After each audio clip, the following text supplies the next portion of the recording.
Hi everyone. In Anthropology lecture series for paper 1, today we are going to discuss topic 9.6 part 3.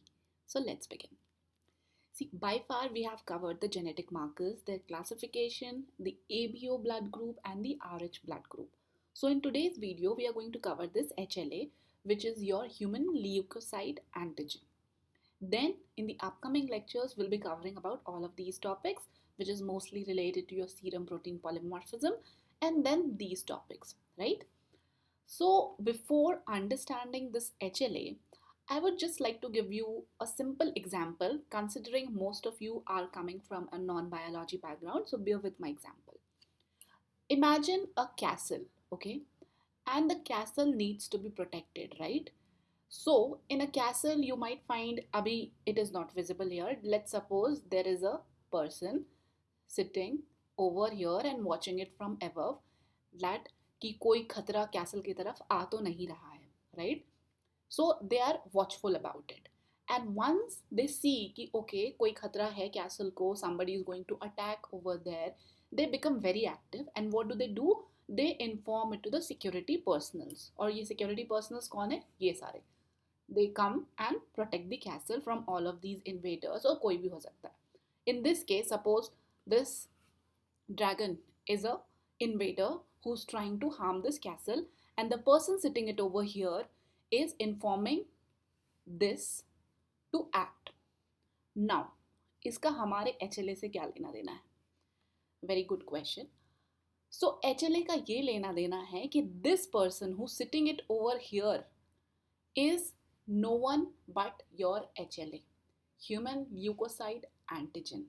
और ये जो castle है, this is your cell, which means cell पर होता है HLA. और HLA क्या करता है? HLA जो आपके इम्यूनिटी सिस्टम है, दे टेल देम. और इम्यूनिटी सिस्टम कौन होता है? जो आपके बॉडी को अलग अलग चीज़ों से बचा के रखता है, एनी ऑफ द इन्फेक्शंस और any of the things, right? तो HLA उन इम्यून सिस्टम को एक्टिवेट होने में हेल्प करता है, उनको बताता है that you needs to activate and kill all those dangerous stuff that is coming inside our body. I hope this is very, very clear as of now. Then moving on, now let's understand what is MHC, which is your major histocompatibility complex. Now you might think कि this is nowhere mentioned in the syllabus, right? MHC तो कहीं पे syllabus में है नहीं, then why we are studying about it? We are studying it because to understand HLA, we need to take a step back and know what is MHC. Now, if you just read this particular line, this MHC is a molecule which play a major role in recognition of the foreign substance or antigens which disrupt the normal functioning of the cell. So, in this example, हमने जो भी अभी discuss किया about the HLA, that this person is HLA, और इसका जो description मैंने आपको दिया, is that matching with MHC?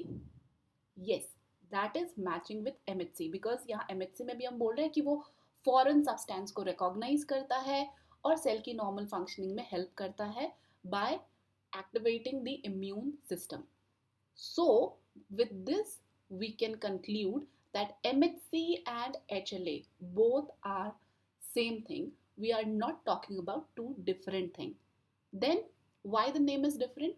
So, the name is different because this MHC can be further classified into different type, which is your HLA, H2 and many more. So, this HLA, when you talk about, is nothing but the human version of MHC. इसीलिए हम इसे कहते हैं human leukocyte antigen, and these are like H2 and there are like different other forms of MHCs जो कि अलग अलग animals में पाए जाते हैं. But जब भी हम बात कर रहे हो human के context में, then we'll call it HLA. Then we'll come to this point कि HLA क्या है नहीं है in some more detail. But let's get back to our MHC and understand that MHC आखिरकार होता क्या है in a bit more detail. To explain MHC in a little more detail, I'm assuming that आपको immune system के बारे में पता है, at least you have some amount of idea that in our immune system, human immune system, there are two major cells, T cell and B cell. इनका major role होता है. उसमें से भी T cell का अलग रोल होता है, B cell का अलग रोल होता है. For understanding this MHC, our main focus will be on the T cell. हम अभी यहाँ पे B cell की बात नहीं कर रहे, ठीक है. Let's take up T cells only. T cell में भी अलग अलग टाइप होते हैं. If you can just see naive cell, regulatory cell, memory cell, T helper cell and T killer cell. हमारी MHC की अंडरस्टैंडिंग, और आई वुड से MHC/HLA की अंडरस्टैंडिंग के लिए we just need to know the helper and the killer T cells. हमें बस इन्हीं दोनों को कंसीडर करना है अभी के लिए, ठीक है. Now I will just take you कि अभी तक हमने क्या डिस्कस किया है. MHC का हमने बात किया, MHC और HLA, whatever I am using alternatively. So अगर हम HLA या MHC की बात करते हैं, they are particularly helping the human immune system to kill the any unwanted substance and protect our body, right? अब ये MHC करती कैसे है ये सारी चीज़ें. तो सपोज ये कोई सेल है and this MHC which is standing on the cell surface, इसने देखा दैट बाहर से कोई एंटीजन आ रहा है, ठीक है. तो ये एंटीजन को खुद में अटैच करेगी एंड अटैच करने के बाद it will go and tell the immune cell, particularly T cells को जाके बताएगी कि see this is an antigen and you have to kill this. मतलब वो उसकी पूरी जानकारी दे रही है. How? By attaching it to itself. यानी कि MHC अपने आप में एंटीजन क्या है, any of the foreign substance, उसको अटैच कर रहा है एंड टी सेल को बता रहा है. नाउ ये तो एक अंडरस्टैंडिंग हुई. दूसरी अंडरस्टैंडिंग ये है कि हमारे बॉडी में, as we know, even in the blood groups, जब आपने ब्लड ग्रुप पढ़ा उसमें भी हमने देखा एंटीबॉडी होती है, एंटीजेंस भी होते हैं. तो क्या जो antigens which are like our own antigens, उसको भी MHC किल करेगा? नहीं, because this MHC is smart. This MHC जो आपके बॉडी में है, ये सेल्फ और नॉन सेल्फ में अपने आप को डिस्टिंग्विश कर सकता है. यानी कि कौन अपना है और कौन पराया है, this MHC knows very well. And जो अपना एंटीजन है उसको ये किल नहीं करेगा because it can distinguish it very well. अब उन केसेस में जिसमें ये MHC सही तरीके से काम नहीं करता और ये अपने एंटीजेंस को भी किल करना शुरू कर देता है, उस टर्म्स में the person who is having such condition will have autoimmune diseases. Autoimmune diseases में क्या होता है, बॉडी अपने ही सेल्स को किल करना शुरू कर देती है, considering it to be an antigen. I hope this is very very clear till now कि एंटीजन काम कैसे करता है, क्यों करता है, and how it distinguishes. और how में और भी हम डीप में जा सकते हैं, but even I don't have that much of understanding about it, considering we are studying it for anthropology. Neither we need it. So आपकी जो अंडरस्टैंडिंग MHC की अभी तक होनी चाहिए, that you have developed by far. Now MHC के अब हम टाइप्स के बारे में पढ़ते हैं, बिकॉज हमने तो यहाँ पे देखा कि MHC टी सेल्स को जाके बता रही है, और हमने पहले बात करी कि टी सेल्स में भी हम टी हेल्पर और टी किलर सेल को यूज़ करेंगे. So how this T killer and helper cell are different and what are the different roles. So based upon these two cells MHC को भी class 1 और class 2 में divide किया गया है majorly. There is also class 3 जिसको हम briefly पढ़ेंगे, but major दो classes है, MHC class 1 and MHC class 2. Okay, then जब MHC class 1 की हम बात करें तो MHC class 1 क्या करती है, इंडोजेनस एंटीजेंस को किल करती है. एंड MHC class 2 का रोल किस में होता है, एक्सोजेनस एंटीजन में. इंडो और एक्सो का मतलब यू कैन अंडरस्टैंड, इंडो मतलब इंटरनली, एक्सो मतलब आउटसाइडर. और हमने बात करी कि MHC कैन डिस्टिंग्विश कि कौन अपना है एंड कौन पराया है, right, self and non self. But here is another catch. आपके जो सेल्फ एंटीजेंस होते हैं, सेल्फ में भी there could be some antigens which is harmful to you, like cancerous, right. कोई कैंसरस सेल होता है that can be harmful to you, तो उसको किल करना जरूरी है, right. So in that case your MHC class 1 will come into picture. अब ये MHC class 1 किससे कोऑर्डिनेट करती है, MHC class 1 आपके कोऑर्डिनेशन करती है किलर टी सेल से, ठीक है. MHC class 1 killer T cell. And this MHC class 2 किससे कोऑर्डिनेट करती है? Helper T cell. अब आप इसको इनके नेमिंग से समझ सकते हो. Killer T cell MHC class 1 which does endogenous antigen को किल करने के लिए आगे इंफॉर्मेशन पहुंचाती है. MHC क्लास 2 एक्सोजेनस एंटीजन को किल करने के लिए आगे इंफॉर्मेशन पहुंचाती है. ठीक है, and these are like basically the names of it. तो आप इसको लेके उतना ज़्यादा कंफ्यूज मत करना, because again there will be so much of background to understand C84 and CD4 क्यों कहते हैं, कैसे कहते हैं. ठीक है, बट जहाँ कोई भी ज़रूरत होगा I will explain it to you, but here it's not that much relevant. So अब हम MHC क्लास 1 को समझ गए कि ये किलर टी सेल्स के साथ कोऑर्डिनेट करती है to kill the endogenous antigens. तो इसका एग्जांपल आप क्या लिख सकते हो? Cancerous cell. Helper T cell जो कि MHC क्लास 2 के साथ कोऑर्डिनेट करती है एक्सोजेनस एंटीजेंस को किल करने में. अब ये हो सकता है कि एक्सोजेनस एंटीजेंस को किल करने में there might be some other immune response that is required, which is why name is helper. यानी कि ये टी सेल को जाके बताती है, and then further T cell can act in a way कि कुछ और कोऑर्डिनेशन की जरूरत है या नहीं, कुछ और कर सकते हैं या नहीं, and in that way they will help in killing this exogenous antigen. I hope this is very very clear till now. Now coming back to our histocompatibility system or our HLA human leukocyte antigen. ठीक है, I hope the naming itself is very very clear till now. और हम इसको histocompatibility क्यों बोल रहे हैं? Because we are deriving it from MHC. Otherwise this HLA can be referred to as human leukocyte antigen. तो नेमिंग में भी आपको क्लैरिटी होनी चाहिए, कहाँ से आ रहा है उसके अंदर भी क्लैरिटी होनी चाहिए. नाउ अब ये HLA जीन्स, क्योंकि from now onwards since we have understand very well about the MHC, I will refer to it as HLA only because that is what we are studying it over here. अब ये जो HLA gene है ये आपको cell में कहाँ मिलेंगे? That is the main question. Again, to understand this question, we need to take a step back. अब हमें ये तो पता है that MHC हो, HLA हो, जो उसको भी हम interchangeably बात कर रहे हैं, they are lying on the surface of the cell because they are the proteins lying on the surface of the cell. But there must be some origin of it. और वो origin कौन सा है? That origin is your chromosome 6. और जब हमने auto immune disease की बात करी थी तो उस केस में भी अगर आपके क्रोमोसोम 6 में ही कोई इशू है, कोई प्रॉब्लम है, then only the person MHC will not work as desired. उसी केस में उसको ऑटो इम्यून डिजीजेस हो सकते हैं, right? So we have understood that कि क्रोमोसोम 6 में ये पाए जाते हैं. अब क्रोमोसोम 6 में ये कहाँ पाए जाते हैं? क्रोमोसोम 6 में ये शॉर्ट आर्म रीजन 21.3 में पाए जाते हैं. अब you will say that this is like you are introducing some really biological term how we should understand it. I'll explain it to you in a while. But उसके आगे हम बस ये देख लेते हैं कि हमने जो यहाँ क्लास 1 क्लास 2 की बात की थी, and I already told you कि क्लास 3 भी होता है, but that class 3 is not very much relevant. Majorly class 1 and class 2 होता है, and these are nothing but what we have discussed over here. ये MHC क्लास 1 MHC क्लास 2 की हमने बात करी ना, ये उन्हीं क्लास 1 और क्लास 2 की बात कर रहे हैं.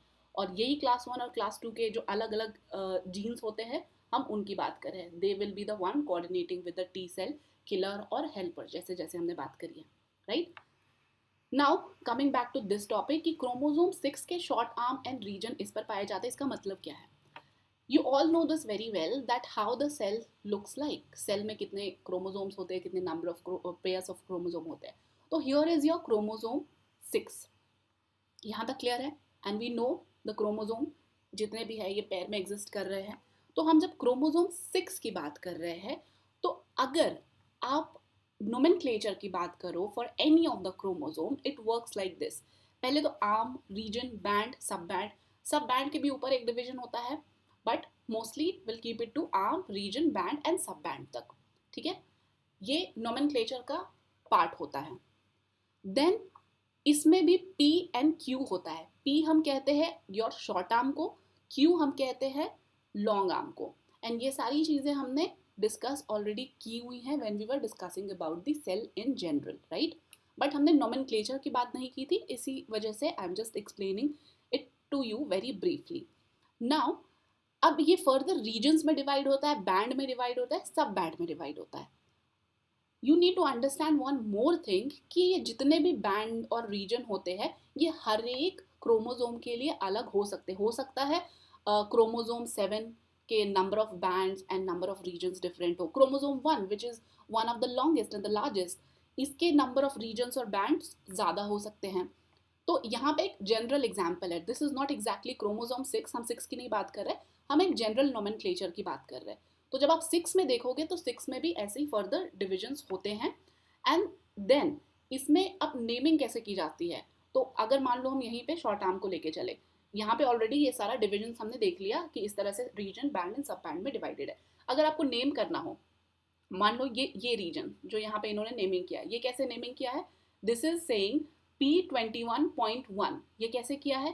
P is your short arm, 2 is your region, 1 is your, तो ये कुछ इस तरह से किया है, 1 is your region and this is your sub band. ठीक है, region, band and sub band. Similarly ये वाला नेमिंग कैसे किया है, P2, 2 एंड हियर. तो इस तरह से ये वाली नेमिंग की जाती है. तो when we are saying that your HLA genes is lying somewhere on the chromosome 6, short arm region 21.3, इसका मतलब है कि ये वाला जो शॉर्ट आर्म है इसके रीजन 21.3 में लाई करेगा. अब जैसे मैंने आपको पहले भी बताया कि band and sub band different हो सकता है, तो विच इज़ वाई यहाँ पे आपको 21.3 नहीं दिख रहा है, बट क्रोमोजोम 6 के केस में दिखेगा बिकॉज उसमें वो नंबर ऑफ सब बैंड्स इंक्लूडेड होते हैं. आई hope this is very very clear now कि ये nomenclature और naming कहाँ से और कैसे आया. Then coming back to our topic, so you have understood that where the location is, chromosome 6, short arm, region, Q and कैसे हम बात कर रहे हैं. We have also seen कि class 1, class 2 और class 3 में हमने divide किया है the same as the MHC. The definition and everything remains the same, that class 1 is coordinating with the killer T cell और class 2 is coordinating with the helper T cell. ये endogenous के लिए काम करता है, endogenous, and this is for the exogenous. This is very very clear till now.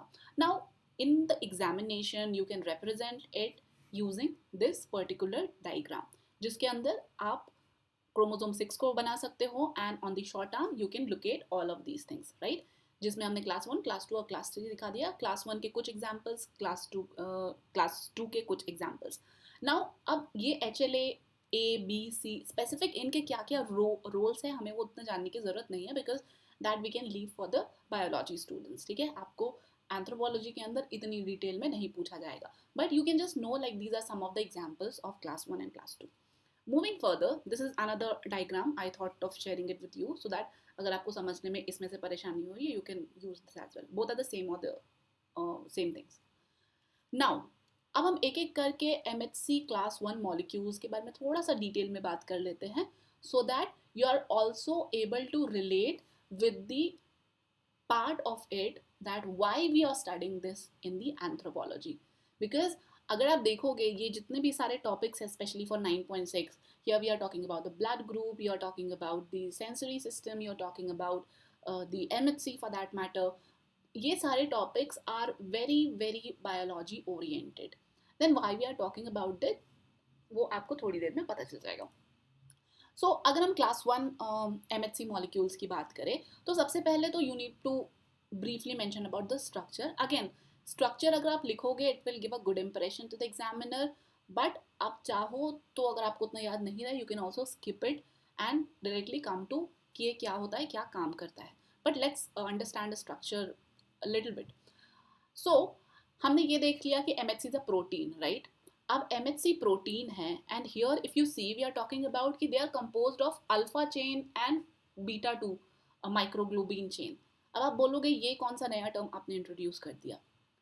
कोई नया term नहीं है. These are nothing but the सब प्रोटीन्स. ठीक है, हमने प्रोटीन की बात कर ली which is MHC, तो ये सब प्रोटीन से मिलके बन गया है the bigger protein, which over here is nothing but the MHC. अगर मैं आपको एक सिंपल एग्जांपल दूं, सो आवर ब्लड हीमोग्लोबिन जो आप बात करते हो, तो हीमोग्लोबिन भी इन्हीं सब प्रोटीन से मिलके बना हुआ होता है. तो that is a biological term basically, you can say, just to make your life easier. Hemoglobin किससे बना होता है? हेमोग्लोबिन में आपको 2 अल्फा चेन और 2 बीटा चेन्स मिलते हैं, उसको मिला के, इन सब प्रोटीन्स को मिला के एक प्रोटीन बनता है विच वी कॉल हेमोग्लोबिन। उसी तरीके से ये भी है सारे। तो that is just for you to understand कि इस तरीके से ये बनता है। अब अल्फा चेन के अंदर 3 डोमेन्स होते हैं, एंड ये डोमेन्स कैसे क्या काम करते हैं, this is a matter of much detail, which is why I'm not taking you over there. Just wanted to show कि okay इस तरह से ये बना होता है, that you can write in the structure part of it. Now expression कहाँ है? हम शुरू से बात करते आ रहे हैं, that is it is on the surface of the cell. Then antigen presentation कैसा होता है? We have seen कि endogenous antigen को present करता है ये to whom? To the killer T cells. Now ये endogenous जो antigens होते हैं, basically the length of this are typically 8 to 10 amino acids. अब आप बोलोगे now we are talking about some new term. It is not a new term. So let me just tell you some basics about it. ठीक है, जब भी आप बात करते हो अमीनो एसिड्स की, हमने यहाँ पे क्या बात करी है? 8 to 10 अमीनो एसिड्स की। देन अमीनो एसिड्स को आप मान लो like the smallest of it, the smallest part that we are at present considering. So these are like amino acids. आपने ऑर्गेनिक केमिस्ट्री में भी पढ़ा होगा in your class 11th and 12th, जो लोग साइंस बैकग्राउंड से है, जो नहीं है they can just bear with me a little more. I'll try to make you understand. So this amino acids are there. ये अमीनो एसिड्स जब आपस में कंबाइन करते हैं तो दे फॉर्म दिस पेप्टाइड। अब ये एक टाइप की बॉन्डिंग होती है, ये सारी बॉन्डिंग इक्वेशंस हमने ऑर्गेनिक केमिस्ट्री में पढ़ी है, carboxyl and all of those terms, right, if you can just remember. तो इनमें जब इस तरह से बॉन्ड्स बनते हैं they make peptide. Now when this peptides come together they form protein. So you can C amino acid से peptide बना, पेप्टाइड से प्रोटीन बनाना। अब ये पेप्टाइड को भी यू कैन से द सब प्रोटीन, जो हमने अल्फा एंड बीटा की बात करी थी, राइट, सब प्रोटीन। बिकॉज ये क्या है? ये छोटे छोटे प्रोटीन्स है जो कि फिर मिलके एक बड़ा प्रोटीन बना है। I hope this is clear, and with this you are also able to understand ये alpha chain and beta chain. Now अगर आप एग्जाम्पल के तौर पे बात करो कि जैसे यहाँ पे इन्होंने लिखा है ना कि 8 to 10 अमीनो एसिड्स लॉन्ग होते हैं जनरली, जो भी ये टैकल करता है this MHC1 whosoever it is tackling to, वो generally 8 to 10 amino acids long होते हैं।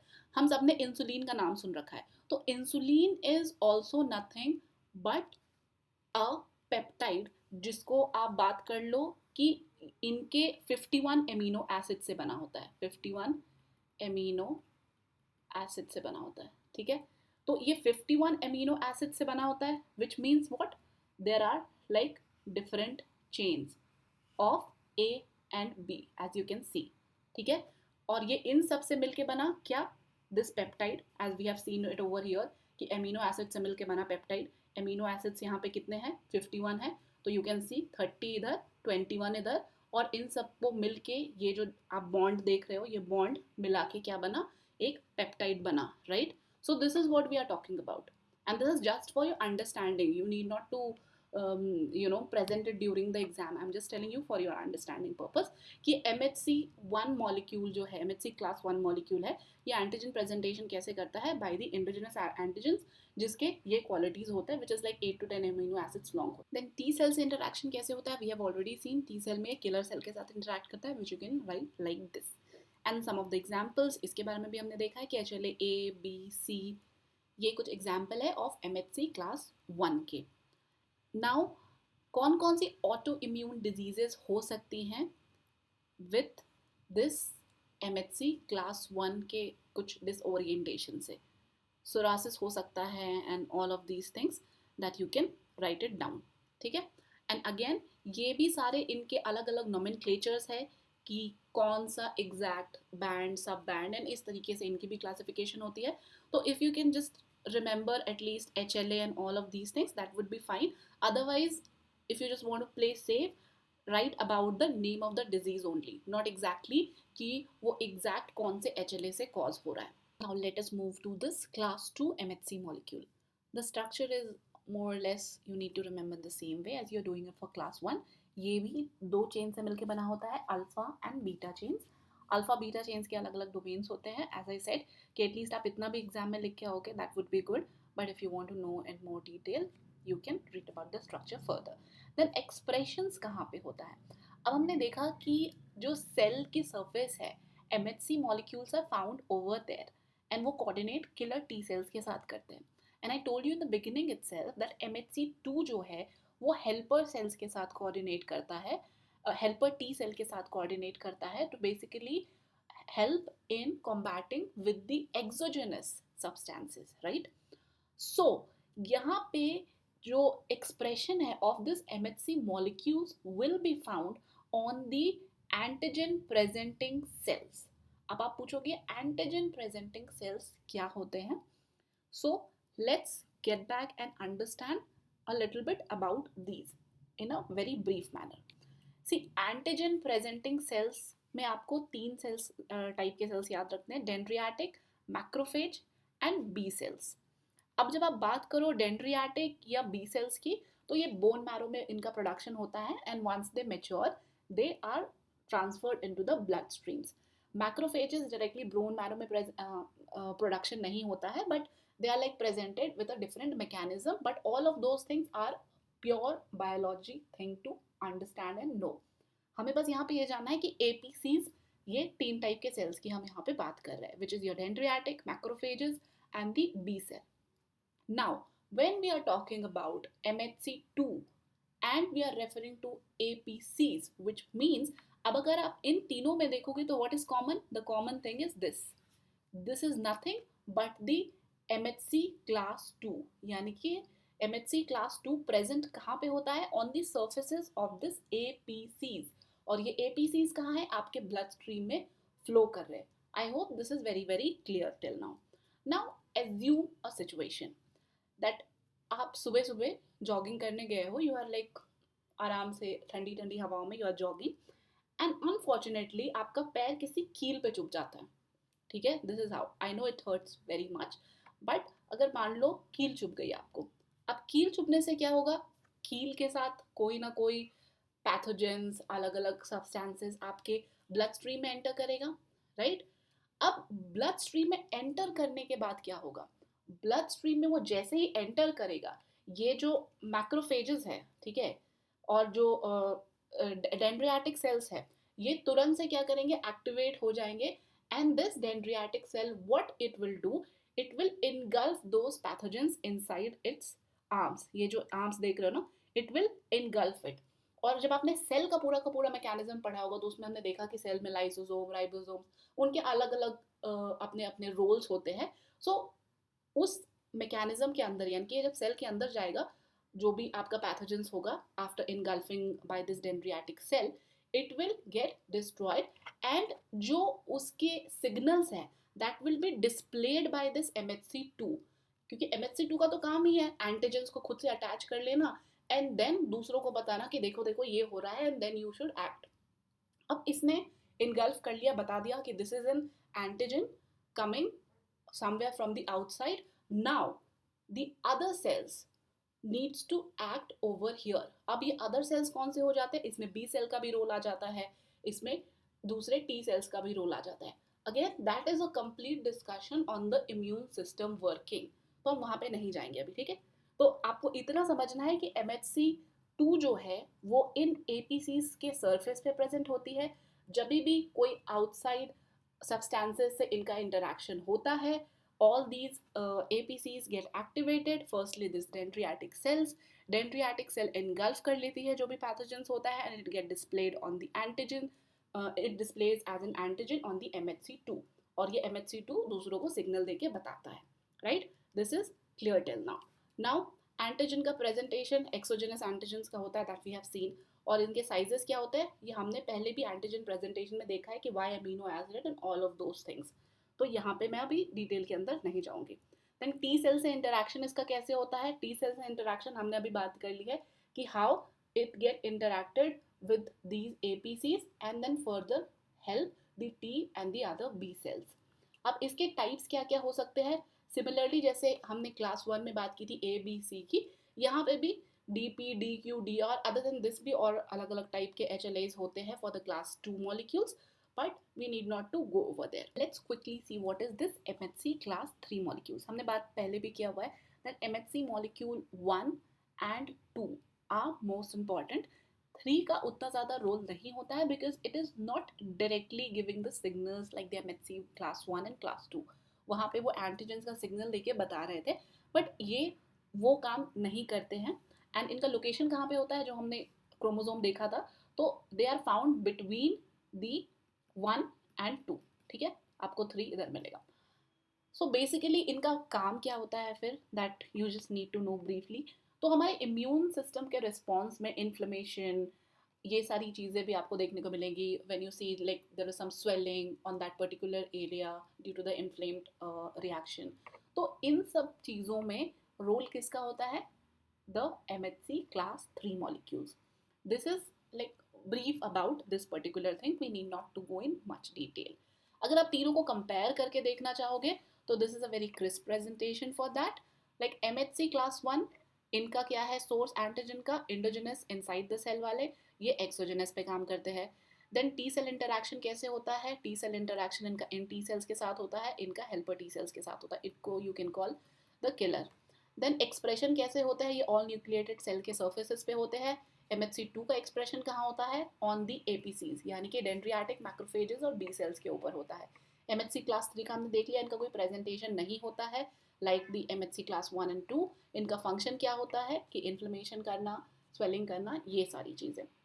Now let's talk about the significances of it, and all these significances are more of from the perspective of the anthropology, कि हम क्यों पढ़ रहे हैं इन सारी चीज़ों को, इससे जान के हमें क्या फ़ायदा होगा. सबसे पहला तो ये that you will be able to understand the how the immune system work. Although this is more of N biological understanding, यहाँ पे एंथ्रोपोलॉजी बहुत ज़्यादा नहीं आ रहा है, but if you want to relate it with the evolution part of it, you can very well do that after knowing all the सिग्निफिकेंसेज. It all depends कि आप उसको प्रेजेंट कैसे करते हो, लिखते कैसे हो. ठीक है. देन ट्रांसप्लांटेशन में भी बहुत इंपॉर्टेंट रोल है, बिकॉज हमने देखा कि ट्रांसप्लांटेशन में भी you are bringing up some foreign thing inside your body and asking your body to accept it. So the body should realize that this is not something an outsider but an insider.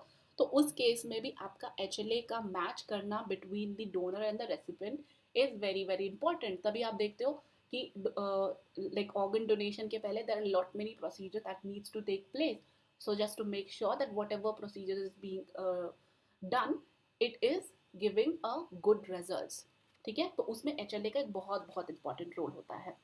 Then disease association, some HLA types are associated with some diseases. हमने पहले ही बात कर ली है कि HLA class 1 अगर नहीं होने से या उनमें सही तरीके से फंक्शन नहीं करने से the body can develop some autoimmune diseases as well. So this is all about that. I'm not reading like line by line for you because this is very well understood in itself.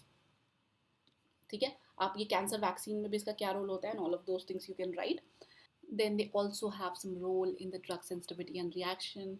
जैसे after like studies being done, it has been found out like there are certain HLAs associated with some hypersensitivity, some reactions for some diseases. So these are examples you can mention. Then they can be also used for paternity testing and forensic sciences. जैसे कि हमने application of anthropology के अंदर पढ़ा हुआ है, उसमें भी paternity testing है, आपका forensic studies है. So all of those things, it is called like using the intra topic linkages. Okay, so what you are reading at present in this topic could be utilized for some other topics as well. Similarly, evolutionary biology में you could show कि genetic diversity हमने देखी है, and now we could see like there are so many HLAs genes. हमने specifically एक एक HLA gene के बारे में बात नहीं किया, but we have talked about the classes, और हमने बात की कि classes के अंदर अलग अलग genes हो सकते हैं of that particular HLAs. अब इतने सारे HLAs क्यों आए? This is because of the evolutionary pressure. हो सकता है that our ancestors they were not being able to cope up with certain pathogens, लेकिन with time जैसे जैसे उन्होंने नए नए other foreign substances से उनका आमना सामना हुआ, our body learned to cope up with that. जैसे कि हम अगर MHC2 का एग्जाम्पल लेके बात करो, suppose our body of our ancestor came across some foreign elements, तो उसने क्या किया, MHC में हमने देखा था ना कि like dendritic cell अपने ऊपर जो MHC2 होती है, like this MHC2 which is on the dendritic cells, इसके ऊपर डिस्प्ले हो जाता है of that particular antigen. और ये डिस्प्ले होने के बाद क्या होता है, it tells the other cells, including your B cell, macrophages, T cells, कि see this is the antigen and ये आपके बॉडी को नुकसान पहुंचा सकता है, तो they learn about it, right? तो उनकी जो मेमोरी होती है वो स्ट्रांग होती जाती है. द सेम वे जैसे कि आपकी वैक्सीनेशन वर्क करती है. वैक्सीनेशन आपको क्या करता है? वैक्सीनेशन आपकी बॉडी को बताता है कि सी ऐसा अगर कुछ अटैक होता है तुम पे, तो this is how you need to like save your self, right? तो that you can mention in the evolutionary biology part of it about the HLA कि उसका क्या significance is and all of those things. And if you do this things, trust me, you will get very very good marks when you do the intralinking or the interlinkages between paper and paper 2. ठीक है? And with this, we have covered this topic. The next lecture, I'll come up with the rest of the topic further, right? Thank you so much.